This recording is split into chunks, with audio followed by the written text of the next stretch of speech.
জোরে হবে না সুবহানাল্লাহ।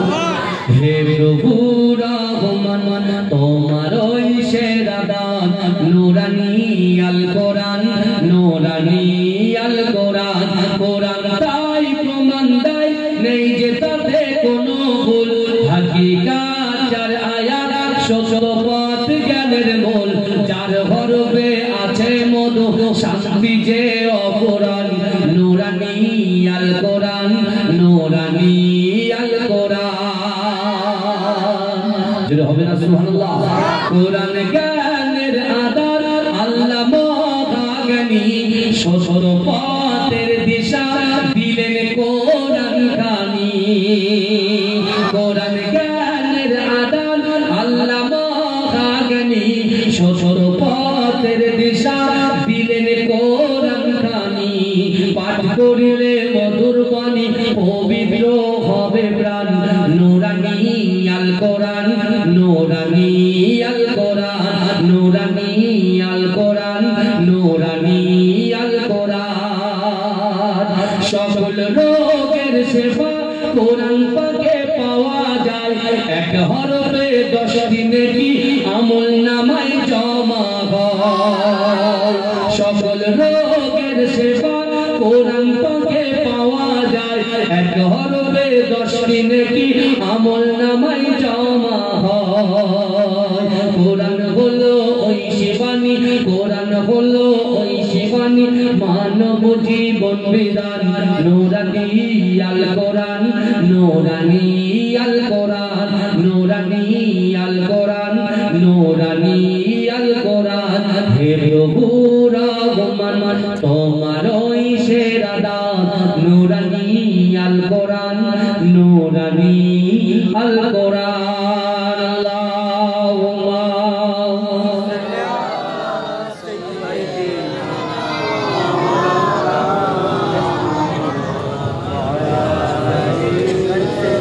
আমার বাবাজিরা ভাইরা, যে ঘটনা আপনাদেরকে বলছিলাম, আল্লাহ বলছে বান্দা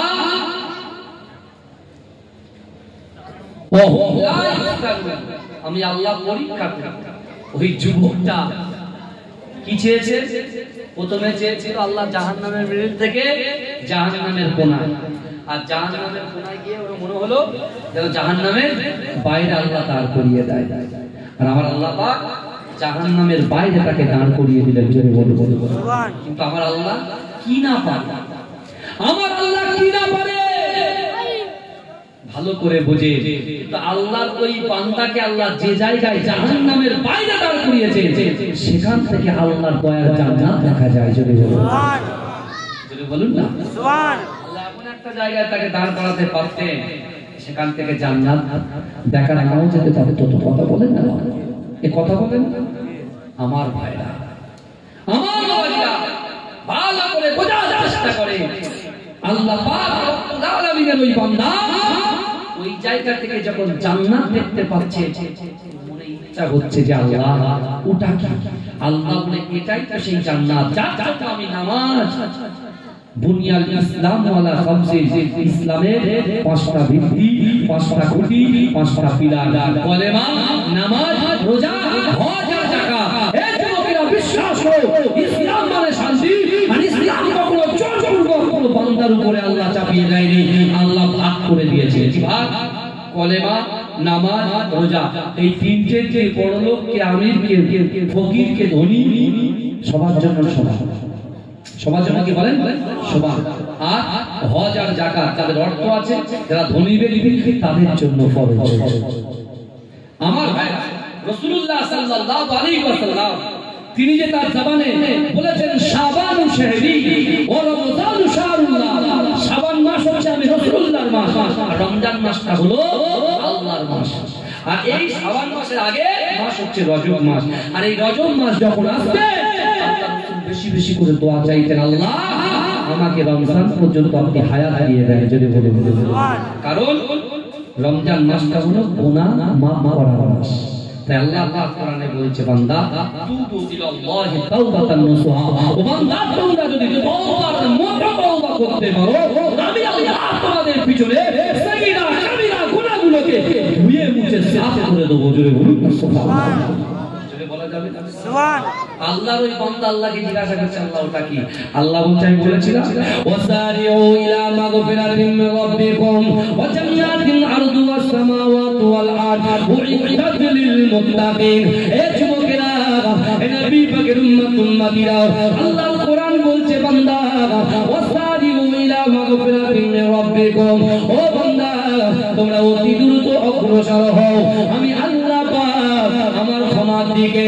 আমার আল্লাহ বলে বান্দা আমি আল্লাহ তোমার জন্য জান্নাত প্রস্তুত করে রেখেছি। ও বান্দা তুমি কি জানো জান্নাতটা কত বড়?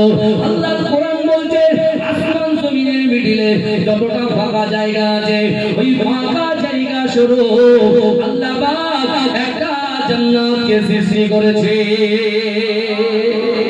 চলে বলে সুবহান। আর আল্লাহ বলছে জান্নাতে যাবে কারা? আত্তাকুল্লাহ, যারা আল্লাহকে ভয় করবে, তাকওয়া করবে, পরহেজ করবে, তারাই যাবে জান্নাতে। জোরে বলুন না সুবহানাল্লাহ। আল্লাহর ওই বান্দা বলছে, আল্লাহকে মনে মনে বলছে, আল্লাহ বলছে, আল্লাহর বান্দা বলছে আল্লাহ আমি যদি আপনি জাহান্নামের মিডিল থেকে জাহান্নামের কোণে, জাহান্নামের কোণ থেকে জাহান্নামের বাইরে, আল্লাহ যদি আপনি একটু ওই জান্নাতের দরজার সামনে আমাকে দাঁড় করিয়ে দেন তাহলে আপনার জান্নাতটা দেখে আমি আমার মনটা ভরিয়ে নিলাম। জোরে বলুন, জোরে বলা যাবে না। যে আল্লাহ আমাদের রিজিকটা, যে আল্লাহ আমাদের হায়াত দিয়েছে, ইজ্জত দিয়েছে, সম্মান দিয়েছে, যৌবন দিয়েছে। এ যুবকেরা আজকে আমাদের নিজেদের পরিবর্তন হতে হবে। আমার রাসূল কত কষ্ট করেছে আমাদের জন্য। আল্লাহর বান্দা যখন এই কথা বললেন আল্লাহ পাক বললেন যা বান্দা যা, আমি আল্লাহ পাক তোকে জান্নাতের ওই দরজার সামনে দাঁড় করিয়ে দিলাম। জোরে বলুন না সুবহানাল্লাহ। জোরে বলা যাবে না আমার আমার বান্দা আল্লাহর কত দয়া, আল্লাহ কত বান্দাকে ভালোবাসে। আল্লাহ বলছে, আমার আল্লাহ বলছে মান কানা লিল্লাহি কানাল্লাহু লাহু, যে ব্যক্তি আমার হয়ে যায় আমি আল্লাহ তার হয়ে যায়। জোরে বলুন, জোরে বলবেন না। আমি আপনার মালিক ইবনে সিনানের কথা বলছিলাম, মালিক ইবনে সিনানের কথা বলছিলাম, কথা বলেন না। এই মালিক ইবনে সিনান রাসূলুল্লাহর কাছে তাশাহুদ আদাতে বসে আল্লাহ রাসূলের কাছে হাতটা বাড়িয়ে বলছে ইয়া রাসূলুল্লাহ আপনি আমাকে কলেমা পড়িয়ে দেন। কলেমা পড়া হয়ে গেছে। মালিক ইবনে সিনান আল্লাহ রাসূলকে বলছে ইয়া রাসূলুল্লাহ আমার করণীয় কি? আমি তো মুসলমান হয়েছি, ইসলাম ধর্ম গ্রহণ করেছি, আমার করণীয় কি? রাসূল বললেন পাঁচটা খুঁটির কথা, পাঁচটা কথা রাসূল বলে দিলেন। বুনিয়াল ইসলামু আলা খামসি, ইসলামে যে পঞ্চ ভিত্তি আছে কলেমা, নামাজ, রোজা, হজ, যাকাত, এগুলোকে তুমি ঠিকঠাক করো। বলে ইয়া রাসূলুল্লাহ এখন আপনি কি করবেন? মালিক ইবনে সিনান রাসূলকে প্রশ্ন করছে ইয়া রাসূলুল্লাহ আপনি ক্ষমা করবেন, আপনি কি করবেন? রাসূল বলছে আমি জিহাদে যাব। তা মালিক ইবনে সিনান বলছে আমি নামাজ পড়ব, রোজা রাখব, আর আমার দয়ার নবী যাবে জিহাদে, আমি বাড়ি বসে বসে নামাজ পড়ব, এটা হবে না। কারণ আপনি বলেছেন লা ইউমিনু আহাদুকুম হাত্তা আকুনা আহাব্বা ইলাইহি মিন ওয়ালিদিহি ওয়া ওয়ালাদিহি ওয়ান নাসি আজমাইন, তোমরা ততক্ষণ পর্যন্ত পূর্ণ ঈমানদার হতে পারবে না যতক্ষণ তোমাদের পিতা মাতা সন্তান সন্ততি আত্মীয় পরিজন পাড়াবাসী গ্রামবাসী সকলে আমি রাসূলকে মহব্বত করতে হবে। জোরে বলে বলে মালিক ইবনে সিনান বলছে এখন আমি সবার থেকে বেশি, আমার জীবনের থেকে বেশি আপনাকে ভালোবাসি, অর্থাৎ আমি এখানে থাকতে পারবো না, আমাকে যুদ্ধে নিয়ে যেতে হবে। জোরে বলুন সুবহান, জিহাদে নিয়ে যেতে হবে। রাসূলুল্লাহ বলছে তোমার একমাত্র, তোমার মা, তুমি একমাত্র মায়ের ছেলে, তাহলে তুমি তোমার মায়ের কাছে যাও। মা কি বলে দেখো। মালিক ইবনে সিনান ছুটে ছুটে মায়ের কাছে গিয়ে, যে মাকে সিনান পাত্তা দিত না, সেই মা দোয়ায় আজকে আল্লাহ তাকে ইসলামের মধ্যে, ইসলামের ঘরে পৌঁছে দিলেন। আর এই মালিক ইবনে সিনান মাকে গিয়ে বলছে যা যা যা, আমি তো রাসূলকে মহব্বত করে ফেলেছি, এখন আপনার থেকে আমার রাসূলকে ভালোবাসি, মা আপনি ইজাজত দেন। মা খুশি হয়ে বলছে যা বেটা যা, তুই রাসূলুল্লাহর জন্য তুই জীবনটা কুরবান করে দে, আল্লাহ পাক তোর সাথে আছে। জোরে বলুন সুবহানাল্লাহ। আমার ভাই জানেরা, হে নবী পাকের উম্মতিরা, হে নবী দেবানারা, বিশ্ব নবী রাসূলুল্লাহ সাল্লাল্লাহু আলাইহি ওয়াসাল্লাম এমন করে মালিক ইবনে সিনান সহ আরো সাহাবাদেরকে সঙ্গে করে নিয়ে যুদ্ধের ময়দানে, জিহাদের ময়দানে চলে গেলেন। এই যুবকেরা, হে নবী পাকের উম্মতিরা, আবু বকর সিদ্দিক রাদিয়াল্লাহু তাআলা আনহু কাবা শরীফের পাশে আল্লাহর কাছে দোয়া চেয়েছিলেন, আল্লাহ পাক আমি তো আপনাকে ভয় করি, রাসূলুল্লাহকে মহব্বত করি।